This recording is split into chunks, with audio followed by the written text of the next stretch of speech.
Yo, what is going on, guys? Your boy Gripper back here with another video for you guys today. In this video, I'm going to be talking about why 2022 Topps is just straight trash. So before we get into that, I'm going to sponsor the next giveaway. If you watched yesterday's video, I'm not going to buy just yet. I'm going to be buying a blaster box of 2022 Topps Chrome to give away, but not just yet, because if you watched in yesterday's video, we're going to talk about again, major problems are going on with the first print runs of Chrome. So I'm going to wait a little bit, probably a couple weeks before I start the next giveaway, so that way I know I have hopefully a second or third print run blaster in my hand, but again, we'll never really know. So just make sure you're subscribed with the notifications on, so when I start the giveaway, you guys can join in on it. So with that out of the way, let's talk about Topps Chrome yet again, because Topps Chrome right now is the talk of the town in the card collecting community. You know it's bad when breakers of football and basketball are also talking about how bad Topps Chrome really is.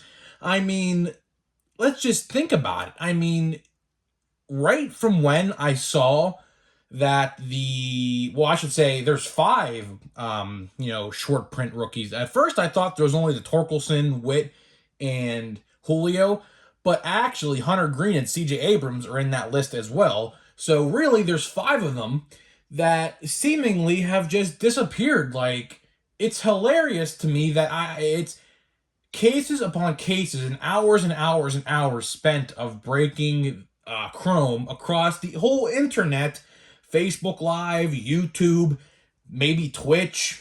I assume people break on Twitch, whatnot, that app.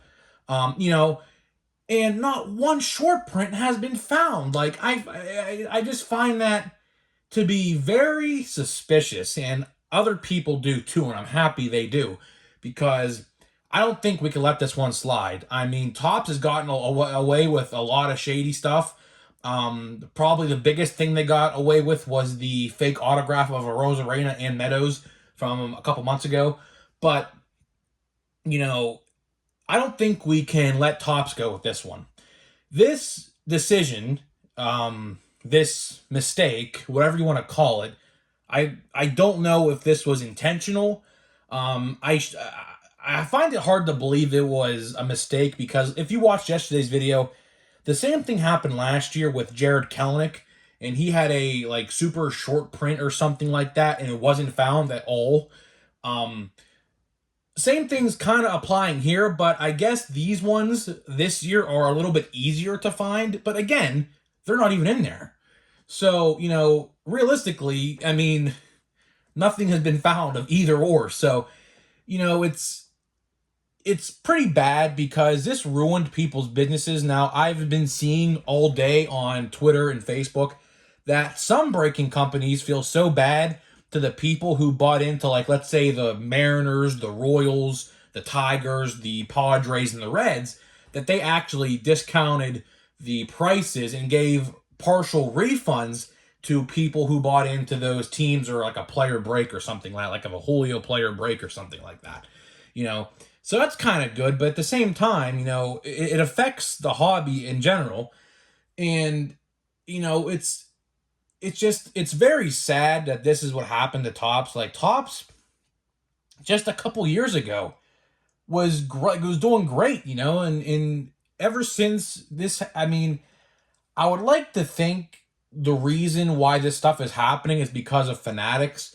But at the end of the day, I mean, is it really Fanatics telling Topps you need to make these guys short print to maybe bolster sales? Or are they just doing this on their own accord? Are they making these decisions themselves? Or are the higher-ups, the suits at Fanatics, telling them to do that? I like to say it's probably a joint decision. I don't think this is necessarily just Fanatics. I mean, it could be. We'll never really know. Same thing with the fake autographs of Rosarena and Meadows. We'll never know what happened. Those cards never got to the players. If you think they did, they never didn't. They just either went to a particular team, because you got to realize both those guys have been traded at the time. I mean, well, Meadows was on the Tigers while Rosarena was still on the Tampa Bay Rays. But I just don't think that card never made it out of the warehouse. I think some guy in the warehouse facility, wherever they were at, just signed them. Probably. I mean, I don't know, but we'll never know. But getting back to Chrome, it's a shame because we're going to mention this. Vladdy Jr. had a short print in 2019 Series 2 that I have. Okay, I actually got lucky and I pulled it. First hobby box, by the way. And he had a base card in Chrome. Now, why couldn't they have done that this year? The whole debacle, the whole mishap on Topps could have easily been averted if they just did what they did in years past. But for some reason, they changed up the whole business model this year. For what reason, I don't know. But they could have easily averted this crisis. And I'm going to call it a crisis because if you look all over the internet, I don't think anyone likes Topps Chrome. I really don't think anyone likes Topps Chrome. I've, about 90% of reviews and boxes and Twitter posts, Facebook posts I have seen are all negative reviews. No one likes it.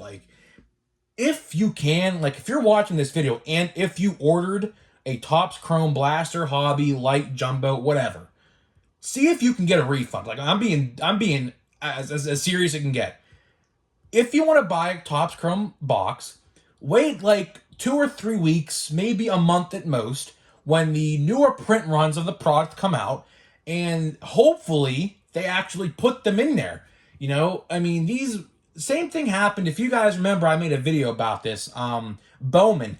There was a huge mishap with Bowman as well, as the same collation was happening in every single pack in some blaster boxes. That video of mine, I think, has 15,000 views, I think, or something like that.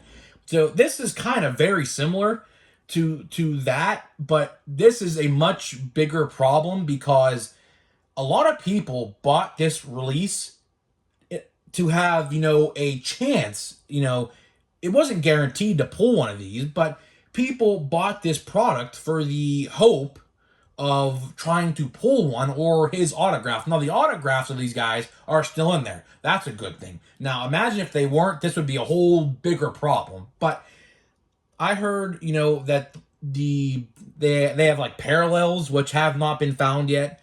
But it's a very sticky situation.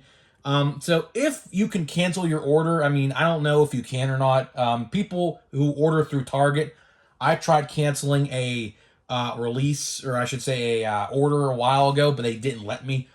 So if you bought it through Target, I don't think you'll be able to. But if you ordered it through a other site, maybe you can get it if they didn't ship it yet. But I just don't think that's a possibility. But seriously, if you're buying Topps Chrome, you might as well just throw your money down the toilet. I'm being as completely serious as you can get. The two big rookies, Wander and Oneil, their rookie cards right now are literally $10 on eBay. So that saves you right there. $20. I assume some sellers have free shipping. So realistically, if they're shipping PWE, they're making $10 off of it. But, I would just buy the singles for now. If you're seriously thinking about buying a box, wait until the newer print runs and the second, third, fourth, fifth, and sixth print runs start coming out. As of right now, I really can't see Topps Chrome getting swept off of shelves. If serious collectors know about this stuff, which I promise you, every serious collector who collects baseball knows about this, Topps Chrome is just going to sell on the shelves. The only way this stuff sells off of Walmart and Target's shelves is if you don't know the true story behind this release. Now, if you know the real story about how, things were not put into the release, then it's just going to sit there. It deserves to sit there. I just can't see it selling well. It's still on Target's and Topps website right now as we speak. It hasn't sold out once. In years past, this would sell out within minutes. This year, it didn't. It didn't. It's still on Target's website, and it's still on Topps, and I assume Fanatics' website as well. Who's buying it? Nobody. Unless you're a breaker who's putting thousands of dollars into this stuff, I really don't know who's buying it. Nobody. especially with this news of no short prints. I just can't see people buying it, and rightfully so. Chrome, or I should say, Update and Chrome Update are going to be superior because you know why? There's no short prints, only probably image variations of certain rookies. So that right there should put a big smile on all of our faces because we're not going to have this problem in a couple weeks. If you guys don't know, Update comes out as of now, October 12th. And I assume Chrome Update comes out probably 3 or 4 weeks after that. So maybe the middle of November. That right there should put a big smile on all of our faces because we don't have to worry about if a particular card's going to be left out or something like that. Because, like the likes of Jeremy Pena, Seiya Suzuki, J Rod, Bobby Witt, Torkelson, Oneil, Wander Franco, they're all going to be in there, you know. Hunter Green, CJ Abrams, who are short prints in Chrome, they're all going to be in there. And they're going to be base cards. They're not going to be short prints. They're not going to be super short prints. They might have image variations in short prints, but they're not going to have, like, just solely short prints, if you guys know what I'm talking about. So, hopefully we have that to look forward to. How I would have handled this scenario if I was Topps, I would have put J-Rod and all the other short prints as just base cards in the set. I think if they would have done that, they would have sold a lot more boxes a lot quicker and probably even more money. See, the problem is here is Topps thinks that they could sell a release based on short prints. I just can't see it. Maybe data shows otherwise with Series 2 and now they are short prints in Series 2, but I just can't see how Topps thinks that they could sell a release based off of just 5 short prints, which I hear the odds are like 1 in every 658 packs. I think someone commented in the comment section yesterday of a regular hobby, which is ridiculous, by the way. Do you know how many boxes of that you would have to open? Like, just take 658, divide that by 24. There, that gets your number. I don't know. I didn't do the math, but just do that equation, and that'll give you the number right there. So that's how many boxes you would have to open, and then times that by the amount of a hobby box, which is actually going down, by the way, which is good. And that's the price that you would roughly have to spend to pull a short print. There you go. So enough with that. I'm going to open a pack of Topps Chrome Platinum Anniversary. I really love this set. I'm not going to lie to you guys. Platinum Chrome Anniversary is probably one of my favorite sets Topps has ever done. I just love the 52 design. Oh, one more thing. I completely forgot about this. I went to restock today. I just completely forgot about this. I was supposed to show this off at the beginning of the video. We're going to show it now. Look what I got at today's restock, which had barely any baseball, but look what we got. A Chrome, or I should say an Optic Mega, and a Prism Mega. Guess how much these were a piece? $23 a piece. Each of these have an autograph. And if I recall correctly, weren't those $60 last year? I think they were. So I immediately snatched those up. So we'll be opening those on the channel.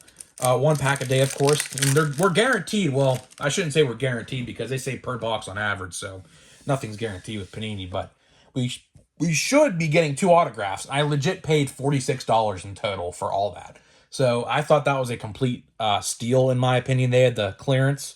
So, there's Yoshi Setsugo, Pirates legend, and G-Man Choice. This is a mid-pack. Yeah, I mean, G-Man Choi and JD, I think, are the 2 good cards in that pack. So, guys, let me know what you think about this whole 2022 Topps Chrome situation. Are you mad at Topps? Do you think that they should make a response about this? And I will see you guys in the next one.